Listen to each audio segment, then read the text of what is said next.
Next हमारे पास है article 6। Article 6 क्या है? High treason. अभी हमें बताता क्या है? तो उससे पहले हम समझ लेते हैं कि हाई ट्रीजन का क्या मतलब होता है, गद्दारी। अब आर्टिकल 6 हमें बताता क्या है? Article 6 defines high treason as any act that abrogates, subverts, suspends or holds the constitution in abeyance by force or unconstitutional means and prescribe punishment for such acts। इस आर्टिकल के मुताबिक अगर कोई शख्स कॉन्स्टिट्यूशन को तोड़े या उसे सस्पेंड करे या फोर्स या पावर के जरिए कॉन्स्टिट्यूशन को साइड पर कर दे या ऐसा करने की कोशिश करे या साजिश करे, तो ये हाई ट्रीजन कहलाता है। अब ये सिर्फ डायरेक्टली करने वाला नहीं होता, बल्कि जो लोग मदद करते हैं, सपोर्ट करते हैं या साथ मिलकर ऐसा कोई भी काम करते हैं जो कि गद्दारी में आता है, तो वो भी हाई ट्रीजन का मुजरिम समझा जाता है। अब इसी के साथ हमारे पास एक और क्लॉज है, ये क्लॉज 2A है और ये बहुत इंपॉर्टेंट है और अब ये हमें बताती क्या है कि हाई ट्रीजन का कोई भी एक्ट सुप्रीम कोर्ट या हाई कोर्ट भी लीगल नहीं बना सकती। यानी कॉन्स्टिट्यूशन के खिलाफ काम हो तो कोई कोर्ट भी उसको जस्टिफाई नहीं कर सकती।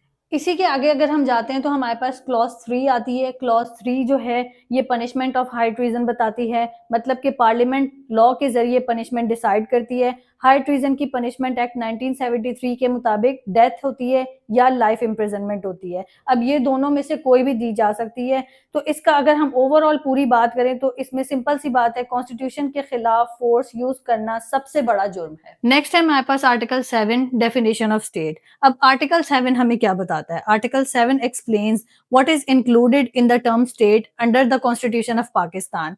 मतलब कि आर्टिकल 7 हमें ये क्लियर करता है कि जब कॉन्स्टिट्यूशन में स्टेट का वर्ड यूज हो जाए तो उससे क्या मुराद होती है, स्टेट में क्या क्या शामिल होता है। मतलब कि स्टेट में फेडरल गवर्नमेंट आती है, पार्लियामेंट यानी कि मजलिस शूरा, प्रोविजनल गवर्नमेंट, प्रोविजनल असेंबलीज और वो तमाम लोकल अथॉरिटीज जिन्हें लॉ के जरिए टैक्स लेने का हक दिया गया हो। यहाँ पर हमारा आर्टिकल 7 कंप्लीट हो जाता है। अब आर्टिकल 6 को एक हल्का सा अगर हम डिस्कस कर ले तो आर्टिकल 6 हमें क्या बताता है कि कॉन्स्टिट्यूशन के खिलाफ जाना हाई ट्रीजन है और इसका रिजल्ट बहुत सख्त होता है। आर्टिकल 7 हमें क्या समझाता है? कॉन्स्टिट्यूशन में जब स्टेट लिखा होता है तो कौन कौन से इंस्टीट्यूशन उसमें शामिल होते हैं।